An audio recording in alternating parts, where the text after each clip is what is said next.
Kids love labs with applesauce. How do I use this to compare with natural, organic, and GMO farming? Check back and listen for more information.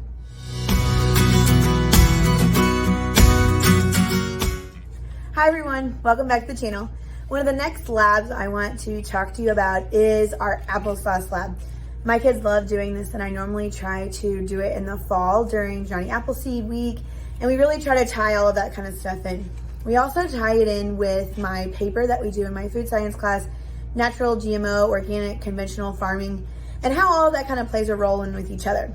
Now, when we do our applesauce lab, it's more about looking at how production makes things look and taste and maybe smell different, and different aspects of the products like that. Also how marketing plays a role in price, and really making those connections as consumers, because they will be the ones purchasing items in the future. So when we start out, I purchase my supplies about 2 weeks ahead of time, or really when I have the ability to go to the grocery store, or also to do my lab grocery shopping. Typically, I purchase these in advance of the lab before this one, just because the applesauce is non-perishable, and so I can really keep the labs, I can keep the supplies together and they won't go bad. So I have my applesauce here too. So I would purchase this one in sequence with my ice cream in a bag lab, and that stuff is going to go bad, so I have to use my milk right away, whereas my applesauce I'm going to keep and be able to use for my next lab. So the first thing I do is I get a plate. This plate just happens to have holes in it. If yours does not have holes, it's not a big deal. I just take a pen and I divide the plate like this, and then I'm going to label these. So as I label them, it works out better if you use a pen to write on them. I label them 1, 2, and 3. So you can kind of see that on there.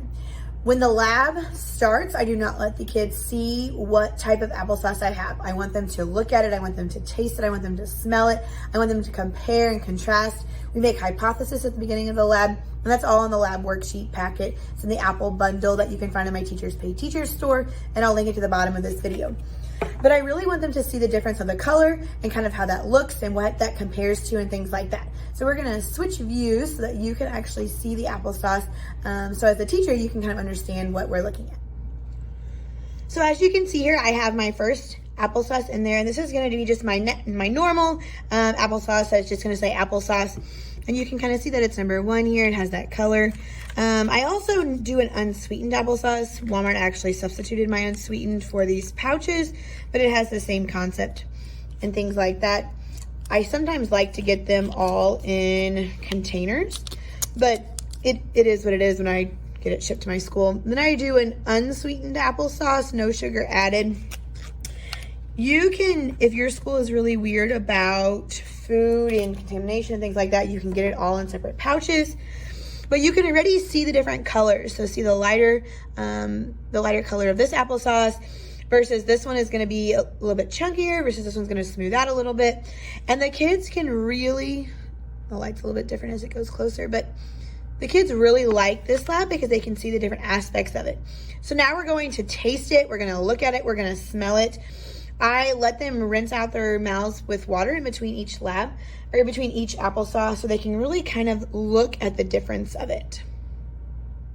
This lab is just a really fun lab that gets kids thinking. It also is a slower lab. It does not take the full 45 minutes that we have for our class periods, and it allows them to really get into the groove of doing their pre-lab, their lab, and their post-lab, and it just works out really smooth for the time frame that we have. They get to eat, which they love. They can actually physically see the different changes. They're not rushed, and it's just a good, smooth start into our lab processes and what we want to learn. So if you enjoyed this content, I hope that you can do this lab with your own classes.